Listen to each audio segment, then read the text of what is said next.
kick off, and then I'm going to hand it to Drew. Actively interviewing. Congrats, Cody. That's awesome. Okay, so just in case you're unaware of who Arcadia is and what we do, I'm Sam. My husband Jason's on the call. We are co-founders of Arcadia. We are a leadership, community, and experience company. So we host a community of executive go-to-market leaders. It's an online community called the Constellation. That many people on this call are in it. Drew is one of them. He actually gave this session to our group earlier this month, maybe, and it was so impactful that I asked him if he could share it with more people because I feel like the game has changed and people don't know that. So, anyways, Arcadia exists to create safe places for leaders to talk about things that are traditionally not talked about in the work environment. So, we definitely talk about careers and how we can help each other become better people, better leaders. But we also host an in-person experience here in Bozeman, Montana in July. There's more information here if that's interesting to you. It's a glamping experience, 65 go-to-market leaders. We come together and have honest conversations around the campfire. We have great sessions, great speakers, and we also take time to go fly fishing, do yoga, explore the wilderness of Montana. And then there's the community that I mentioned as well. So if that's of interest, I will leave those up for a second, but it looks like we have quite a few people. I'll keep manning the wait room. So Drew's going to go ahead and start to kick us off here, but as you guys have questions, which I'm sure you're going to have a lot, put them in the Q&A here or in the chat, and I will, thank you, whoever just put that in the chat. I will kind of curate those towards the end. Drew has a lot to cover today, so we're going to pass the mic to him.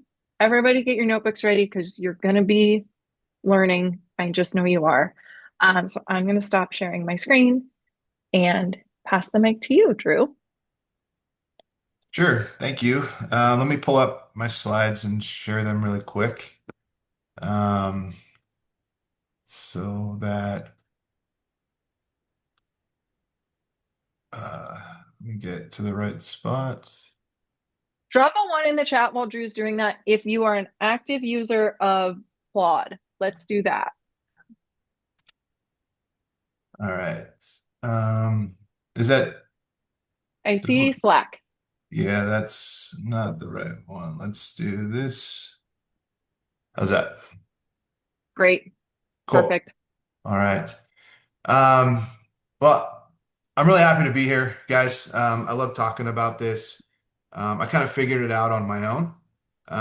But just to set some context, I'm not an expert in this area. Um, I'm a partnerships leader. And what I'll talk about today is what worked for me. So I'm not going to frame this as like this is going to work for everybody, but I do think that there are probably one or two things you could take from this that might help you and help your process, right? So as Sam said, I've kind of gotten on the AI bandwagon. I think I was a bit early because I started using ChatGPT like 3 or 4 years ago, pretty extensively in the portions of my job that I could. And it was mainly like market research and some other areas.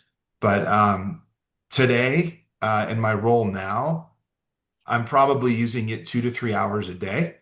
And it has made my life much more enjoyable and better. I've run teams as large as 50, and I'm now running a team of like three. And I think the output and the quality of the work that we're doing is better. And my personal life and my work-life balance is significantly better. I don't think I'll ever go back to running a large organization ever again. This is what helps me stay focused on the things that I do best, which is really building partnerships, and driving outcomes. And this takes away a lot of the work that I used to hate. So this is how I've applied it to my job search. So this was about 6 or 7 months ago. So some of the content is really going to be focused on what I actually did. And then I've added some content in from the last time I did this about how I would do it today if I was going to do it again. Because two things: AI has improved dramatically over the last 6 or 7 months as it continues to, and then my daily usage of it has improved my ability to use it accurately. And so I have some additional ideas that I'll add in. But the phrase that I'm using here, the unfair advantage, is very intentional. Um, I do believe that this process kind of tilts the playing field, um, given the results that I did have. And I'm still not sure a lot of people are using AI to their advantage. So I hope that you start to use it if you're in an active job search like this, but also if this gives you some ideas on how to use it in your personal life and in your professional life as well. But the hope is that you can take this deck and this presentation and have a concrete system in place that you can use yourself, by the end of this call. So some of the slides are fairly dense because I want it to be a takeaway with more specific instructions. So I won't bore you with a lot of the details because I think you can figure it out just by reading the slides on your own. So we all built our careers on relationships, and that's what worked for a long time, right? I know when I got into partnerships 20 years ago, it was incredibly undefined. Nobody really had a playbook. We just understood inherently the leverage and the scale you can create with getting others to work with you and work for you and to provide value back. And in that work that a lot of us were doing, we figured it out, we proved the model, and as a result, our network pulled us from one opportunity to the next. Like I didn't look for a job um, after my first one. It was always a reference. It was always a referral. I mean, I don't think I've not been employed for longer than a total of a month or two across my entire career because I was always getting pulled into opportunities I wasn't even looking for. And I think that was similar to a lot of us, right? This worked for a long time. But then I think the rules changed on us, right? Um, it's much harder now. The field is way more crowded. Um, this is probably a low number, and we're probably going to see it again this year. But 250,000 people in tech laid off. Um, and you know, a lot of us are in this on this call in this room. I know I'm one of them. I was just a part of a couple layoffs where it was just the entire organization just got cut overnight. And it wasn't based on performance. It wasn't based on impact. It was just based on mostly PE firms buying companies and looking for areas to cut salary, right? And so, partnership and alliance leaders were flooding the market. But the good news is that at any given time, there's roughly 600 plus VP level partnership roles open. Um, so this means two things. One is that there's an enormous number of people that are qualified for all of those roles now. And if you're only relying on your network, a lot of those jobs are invisible to you, right? So your network is your biggest asset. And that's definitely not what I'm saying is that, you should certainly be relying on your network. Um, but it's your biggest limitation if that's all you rely on. And that was all I relied on for the vast majority of my career. Right? So 70 to 80% of jobs are filled before they're ever posted. Your network only really knows about a fraction of what's available. And that's, what the people that know about is heavily skewed towards what you already know about, right? So the roles that are actually the best fit for you, they might never surface through your existing relationships. And it's not because we have weak networks or whatnot. It's just because visibility has limits.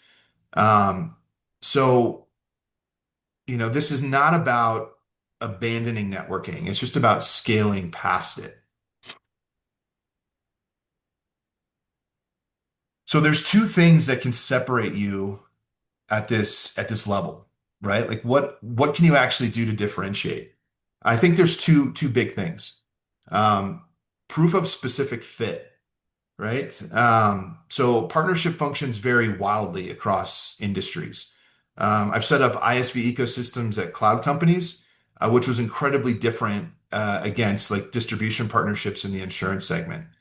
But what I've also found in all those different roles is that the underlying skills that you build transfer almost universally across all of those different areas. Um, the single biggest problem that I think happens is that most resumes don't make that case. They describe what you did, not really why it maps to the new role. And every new role that you want to apply to is incredibly unique. So this makes resume personalization like a critical requirement. The other thing I think that's happening is that the appearance of the ability to create a strategy is now cheap, right? Like almost anybody can go into an AI tool and, come out with a coherent sounding, good strategy that might be fairly specific to the role or to the market without really a lot of experience. It's not that hard to do that, right? Everybody can show that they've got some kind of framework, even if they've never done it before. Um, so what hiring managers really need um, is evidence of demonstrated outcomes. That's really what they're looking for. Numbers, names, programs, real ARR, real pipeline growth, the things that can't really be faked. And if your resume is not doing that, you're not going to get into these conversations. So how did this work for me, right? When I used AI to drive personalized resumes at scale, this is what happened. I was only on the market for 6 weeks. I was able to obtain 3 offers, and I was in another 3 active interview cycles. I stopped waiting for my network to surface roles. None of these actually came out of my personal network. I used AI to deeply personalize every single resume that I was putting out. I mapped it to the specific language and priorities in every job description. And then I used a tool called Flow CV to format it into like an ATS friendly document. And it took minutes, right? And the impact was huge. Each time I did it, every day that I was doing it, the output got better and better and better. But when you're running like 6 interview cycles at a single time, the dynamic in those conversations changes, and it changes in a really positive way. Um, so, and this is what I mean when I say that. It's not just about your resume. It's about the confidence that you bring into those interview cycles. Um, your resume gets you the meeting, but just the process of going through and personalizing these resumes, keeping your human touch in the loop, it enhances your ability to interview well. Your resume mirrors the job description language. You walk into that first meeting like already like aligned and understanding what their priorities are. The questioning that the interviews inevitably go down are typically linked to your resume, and you've already thought it through, right? And when all those things are happening, like running 6 conversations simultaneously, it's not exhausting in any way. It's actually liberating, right? You feel much more in control of the process. You feel much more prepared, and all of that confidence comes through. Um, Sometimes when you're in just a single cycle, it's anxiety provoking, right? It's high stakes. The job may not even be the great fit for you, but you feel like you need to get it. When you've got multiple cycles going on, the conversations are lower stakes. There's less anxiety. There's more confidence. You come across much, much better. You're not dependent on any single opportunity. You negotiate better. You perform better. And what you end up with is, an offer that's actually right for you. So, so how do you do this, right? Um, it's not that complicated. The AI tools are set up to do it. I used ChatGPT at the time. I would absolutely use Claude today. But essentially, what you do is you build out your master prompt. You don't want to treat it like a search engine. Generic questions in, generic answers out, garbage in, garbage out. You want to first start by building a master prompt, which typically ends up in like a set of documents that you build out that then become like the context for every search going forward. This usually lives in something called a project on either ChatGPT or Claude. But that's really what you want to do is not treat it like a chat, but go into Claude's cowork, build out a project, and start there, right? And I'll go into a lot more, there's a lot more detail written later, but this is just how it works, right? You get your master prompt and your knowledge document set up.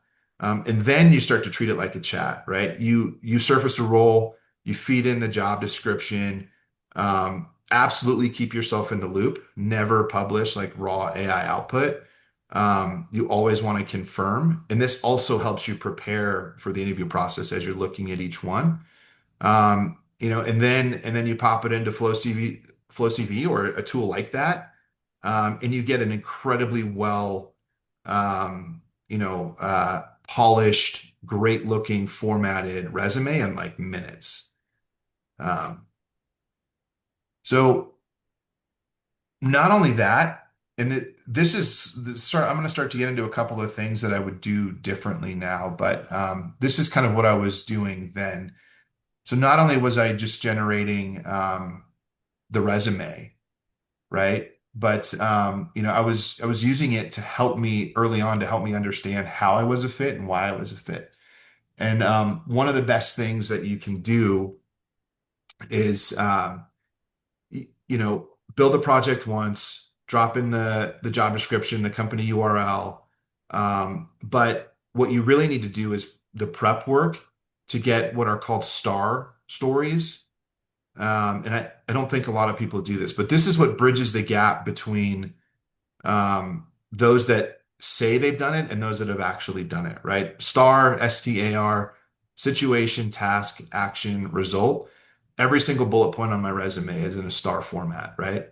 So the pre-work I did to get into the knowledge documents and the projects was taking all my resume, taking the work that I'd done previously, and then I just, asked ChatGPT at the time to help me set up these star stories by asking me questions, right? And it would ask for more detail. It would ask whys and hows and whens and for specific numbers and things.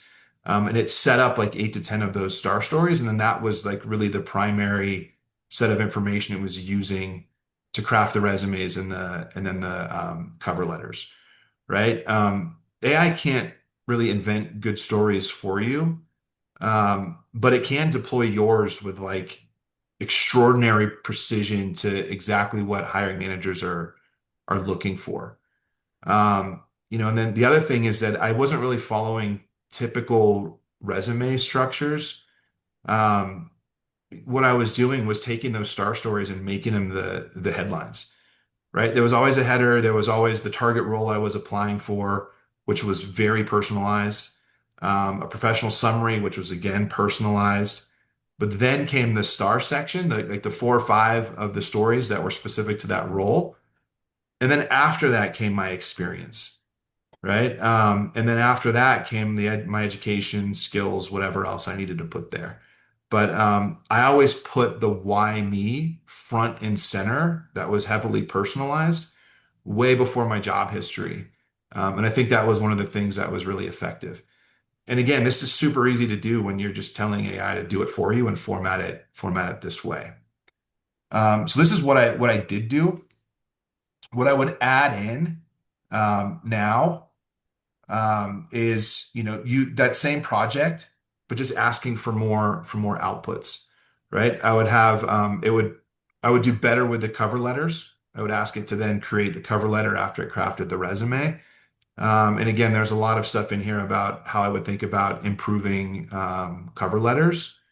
But what I would do is I would paste in LinkedIn profiles and then try to understand who was actually going to read the cover letter and who the hiring manager was. Maybe it's the recruiter, maybe it's the hiring manager. But I'd pop in their LinkedIn profiles and personalize with individual hooks based on the job description, their background, what we may have in common. AI will surface it all and do a really good job with it, right? And it's genuine because it's based on fact. It's not just making it up. Um, so I would certainly do this. But I would definitely do it within Claude, and I thought I'd talk a little bit about that. But ChatGPT got the job done then. Um, but I think Claude is better at not over-indexing on other people's best practices that it sees out in the market. It's Claude is better at personalizing based on your personal info, is what I found. So I guess within Claude, it would rely primarily and more heavily on the knowledge documents you set up in the project, more so than ChatGPT does, in my experience. So it's more personal, it's more authentic, it's more genuine, and you have a bit more control over the outputs using Claude. I wouldn't use the free version. I'd go ahead and pay for the $20 a month version. And again, it can be incredibly helpful at helping you set up those star stories, right? So I would certainly use Claude these days. The other thing I would use it to do, which I was still doing manually, is I'd make it hunt for the jobs for me, right? Part of cowork in Claude is you can set up recurring scheduled tasks. So you can tell it, this is my title, geography, what are my deal breakers, what am I looking for? And it will just every day, it'll run. I usually set stuff to run at 6 a.m. or 7 a.m. my time. It'll go find you opportunities. So when you sit down every morning during your job search, you can have a list of fresh opportunities sitting in front of you, right? And you didn't have to do any of the work. Um, and then I would definitely do that. Three other things I would consider that I didn't do last time. Resume pressure testing. As I got the initial output, I would just do a human pass, me, but I would ask Claude to impersonate like a skeptical hiring manager and flag like every weak element in the resume and just like make it bulletproof and improve it. And it would only take a couple minutes additional. The hiring manager personalization would be a big thing too.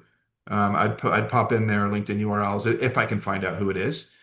And then the other thing I would do is really narrow my search in even further. I would do fit scoring. So I would tell it to score every single job opportunity that it finds based on my criteria. And anything a 6 or below, I would pass. And a 7 or above, I would go ahead and put in the 15 minutes to get a personalized resume, cover letter, application completed. Do like reach out on LinkedIn with some custom messaging, in-mails and things of that nature. So I would probably apply to less roles, but better roles, using that fit scoring that it's capable of doing. So um, in essence, like Claude's not replacing your job search. You're just removing the parts that just drain you, erode your confidence. It eliminates a lot of the boring repetition and guesswork. And it allows you to do what you do best, right? Which is show up, tell your story, and get the job. So let's see. So this week, like this is all actionable, right? Um, every one of us in this room and on this call can do this, but start to use AI, audit your current resume, pop in a job description that you've recently applied for and the resume that you put in for that role. Tell it to analyze it. Where did you miss? What worked? What could you have done better? I think you'll be shocked at some of the suggestions that it comes back with, right? And then try to build one of these yourself. And if you don't know how to do it and you're still reluctant, just tell Claude, like, hey, this is what I want to do. Cut and paste this deck as a PDF into Claude and say, I want to follow this process. I want to do this. Help me set it up. It'll do it for you. It'll walk you through the whole process. Say I need 8 to 10 star stories. You've got my resumes. What else do you need? How do I make them? It'll walk you through the entire process. It'll create the documents for you. It'll create a folder on your desktop or, in the cloud, wherever you store them. And it will literally create and edit and update all of the knowledge documents that you need. It'll do it all for you, right? And then cut and paste into Flow CV is I don't think I could fully automate that today, but I'd probably try to figure out how. But that's where you get that formatting, make sure the star stories are up front, make sure everything's personalized, and make sure it's clean and modern. And it's still, eye-catching, because once you get past that initial AI screening phase, it's a human looking at your resume again, right? So, all right, so that's the content that I've got prepared, Sam. So we could probably open it up for questions. Excellent. Well, thank you so much for sharing, Drew. I'd be curious, drop like a one in the chat if Drew said something you haven't tried. Um, or if this, okay, great. Excellent. Um, Good. so Sarah asked a while back, and please, if you have more questions, drop them in the chat. Or we're a safe place here. You can come off mute if you feel inclined. Um, Sarah asked, cold applying on a job site can feel like tossing a penny down a wishing well. Did you use contacts to get these interviews? No, nope. All three offers I got were cold. Applied through LinkedIn, applied through the corporate website, cold. No contacts, no warm, nothing. Completely cold. I was looking to make, like, I've been in B2B SaaS partnerships, enterprise SaaS partnerships, for like 20 years, and PE owns everything, and I was really tired of it. And so I was purposefully making a shift into some tangential markets where I was looking at more of like a fintech or insurtech set of offerings, uh, because I think there's more margin and more upside than in pure, and there's less ability for AI to replace the whole product in a matter of months. So I was making a very concerted effort to get into a tangential part of the market that I didn't have a lot of contacts in. And so two of the offers were, one was at a fintech, one was at an insurtech. So no, it was completely cold. The second you said that on our first one, I was like, okay, we have to tell people because I feel like most people, they've just given up on cold applying because it's ineffective. And as you said, it can feel like dropping a penny down a wishing well. So, Yeah. Well, and as soon as there's a job up and there's 15 warm references, like, mhm. people aren't just limiting their search. It's just they're looking at, that group plus a broader group. It used to be that you would get one warm reference and you'd be like, well, this is the one person I know has the skill set and I trust that person. So, but now that, the searches are much more detailed, they're much broader, people are more careful about hiring. So, you can get in as a cold apply easier, if you show that you're a perfect fit for that job. Yeah. And I think Lisa just put in here adding the star stories. I think this was something that was really interesting in our previous conversation because we were all taught resumes should be like quick bullet points, and I think you've proven that those star stories with the more, they're like paragraph style. They're getting through those AI gates, if we want to call it that, much more effectively. Yeah, and it just lends credibility. It bridges that gap from, anybody can give me a framework and a plan, but who's actually done it and done it successfully, right? And that's me. I've done it. I've done it successfully. Here's the proof. It's very hard to fake star stories. Hmm. It's not that hard to just kind of like, make your old experience look better than it did. So Yeah. I think it really helps you stand out.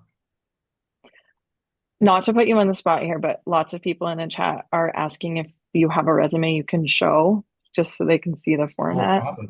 Yeah, probably. If not, I can also share one as a follow-up, but I don't know if I've got any on, I'm on my work computer, and so this was on my personal. Oh, Okay. yeah, We can flow follow up CV. with one too. Yeah, I can share So you some can see the examples. star stories. So I'll send an email to everybody afterwards so you can kind of see. But just to be more specific, let's see, where do you prefer to put the star stories? Just a plain bullet points, or how does that work more specifically? Yeah, I mean, I was literally like titling the first section, right? It was like, this is my name and picture. This is the job I'm applying for. This is a 2 to 3 kind of overview of me, and then boom, like why I'm the perfect fit for this role, and then star stories. And then my Mhm. experience was below that. But the star stories were specific, using their language specific to the needs of the job that they were looking for. So it was very high up. It was pretty much the first thing that they read. Was not what I've done, but why I'm a fit for this role specifically.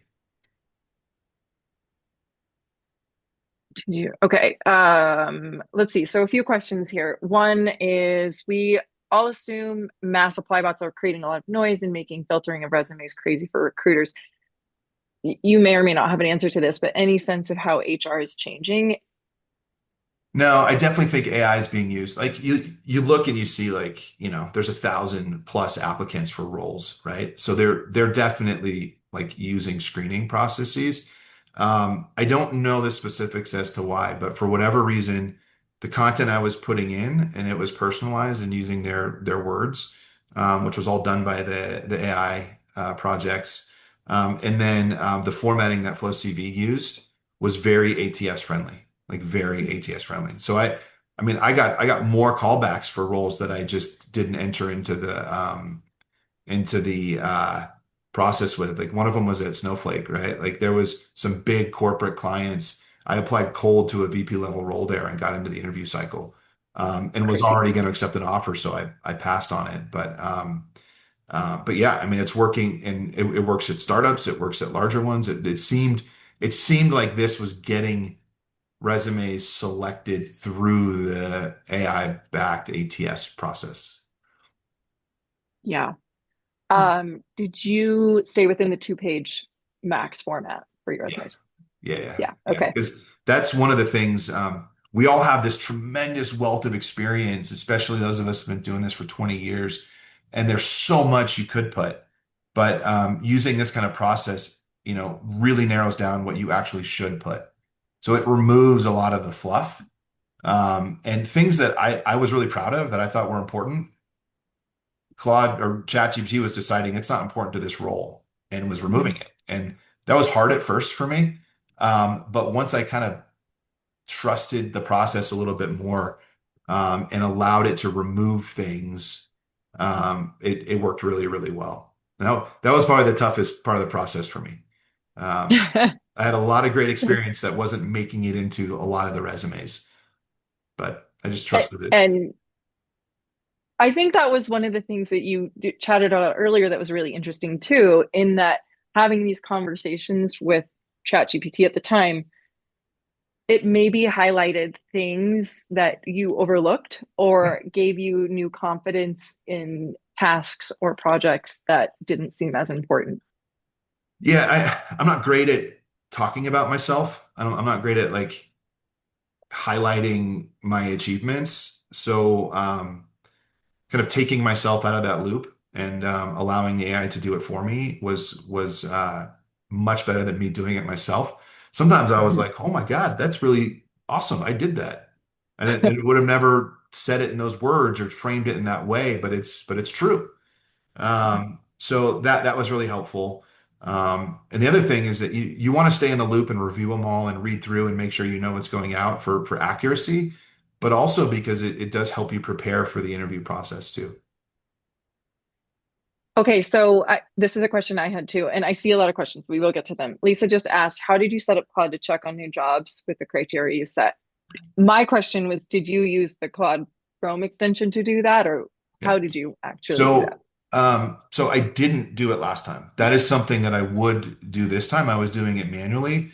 I would use Claude for Chrome to do that, and I would point it at every single thing I could think of, but like LinkedIn and others, and just tell it to do the work before I wake up every morning.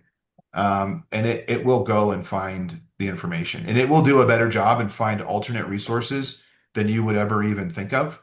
It'll Mhm. go and find them and search them, and it will surface jobs that you would have never ever seen. Um, on that, any filter on the time the job posting has been up? Did you look at that at all? Like if it was No, past 3 weeks or no, because I think I didn't see a direct correlation. Like uh, the job I ended up getting, they'd been searching for 6 months, mm, right? Um, and so when they repost, it's indicative of two things. One is they're not serious about hiring, or two, they haven't found the right person. They've got a really specific fit that they're looking for. And so um, those tended to have even a higher success rate when they were serious about hiring because you would tell them exactly why you were the perfect fit. And I'm sure they were getting a lot of generic resumes. I never use it as a filter to keep things out or in because I never found a correlation to it. of that? Um, did you apply for roles or levels that you wanted, or were you looking at ones where you were upselling yourself once in? I mean, I've got VP, SVP level experience going back 15 years. So those are the roles I was looking for. I typically like I report into the C level, right? That's the kind of role I look for. So whether that's a VP or SVP title, it just depends on the business. But I report into the C level, and I've been doing that for quite a while. So that's what I look for. So I wasn't necessarily upselling myself or, maybe going for a more junior role. I was really focused on roles that I knew that I was a really good fit for, that I could do right off the bat. It wasn't like something I would need to grow into. Let's talk about this for a second because it's one thing to get an interview, which if you get an interview, that's amazing and you should be really happy. But you talked about this, how you continued to use AI as a partner throughout that process. Can you give a little more context and color on that? Yeah, absolutely. So once I got into the interview cycles, I could use the same like project to say, okay, do more research on the company, do more research on the hiring manager or the person that I'm having this interview with. What are the top five things they're most likely to ask? What are the top five things that I need to make sure that I highlight about my background? What questions could they ask that might that where they might see a gap in my experience or whatnot? And I would absolutely do that to prepare for the interviews.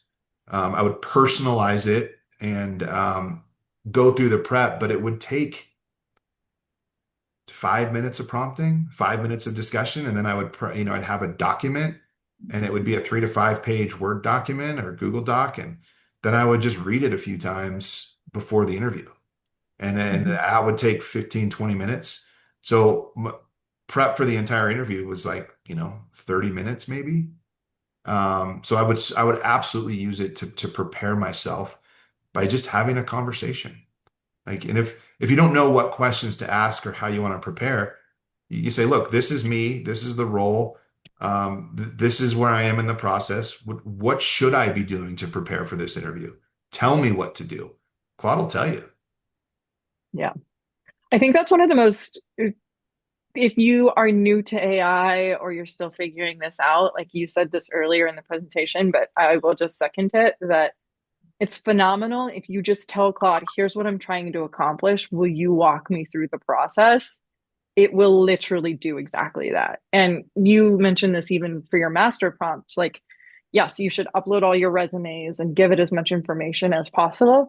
But if you A, have gaps or whatever, ask Claude to interview you and fill Yeah. in those holes and it will Yeah. do it for you. So, If anyone hasn't guessed yet, this entire presentation was built using AI. I built it. I went back to ChatGPT and I said, what did I do? What was my process? What was unique? And it told me everything. And then I went over to Claude and I kind of rounded out some of the context I wanted to provide outside of what I was doing. And then I told it to build me a lovable prompt that would build the slides. And then I took the code it created in Claude, popped it over into Lovable, and created all the slides. Like I went from zero to fully complete presentation in less than an hour. Less than an hour.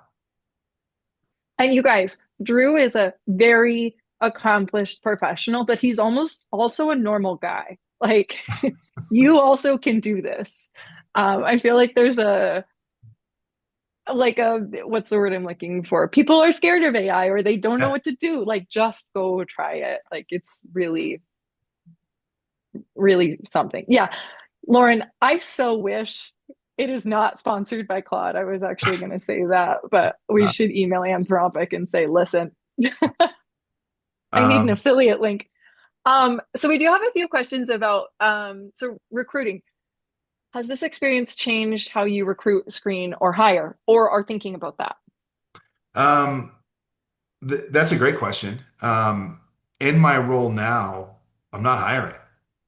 I mean, for better or worse, we're at 14 million ARR with 38 people. We'll double the size of the company in the next 12 to 18 months, and we might hire two people because we are AI first. We're AI first.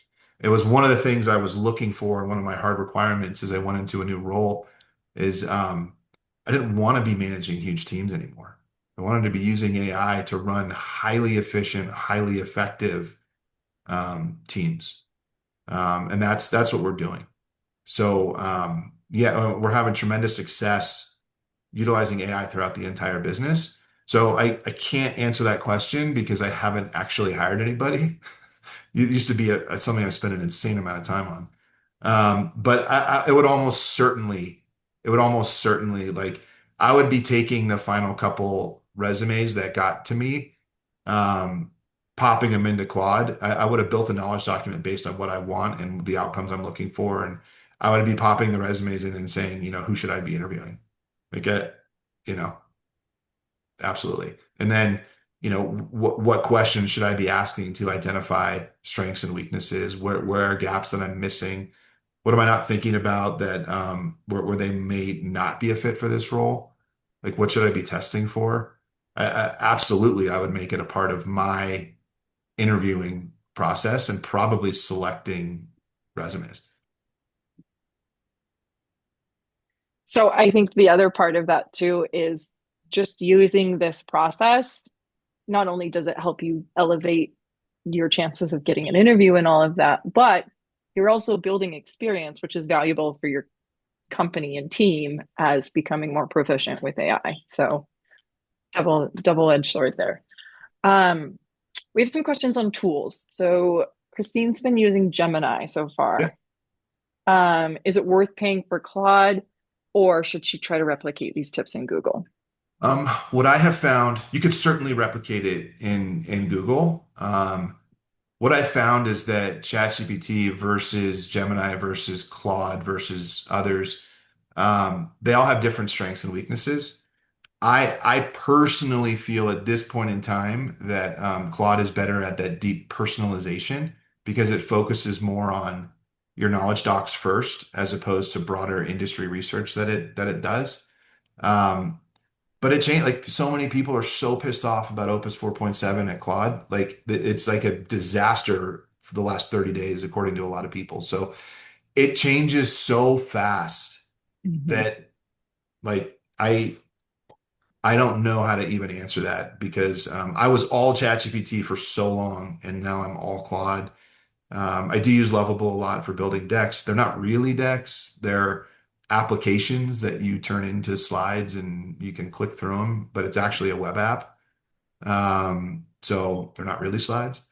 But I always tell it to, make it printable as a PDF so I can print them out and share them.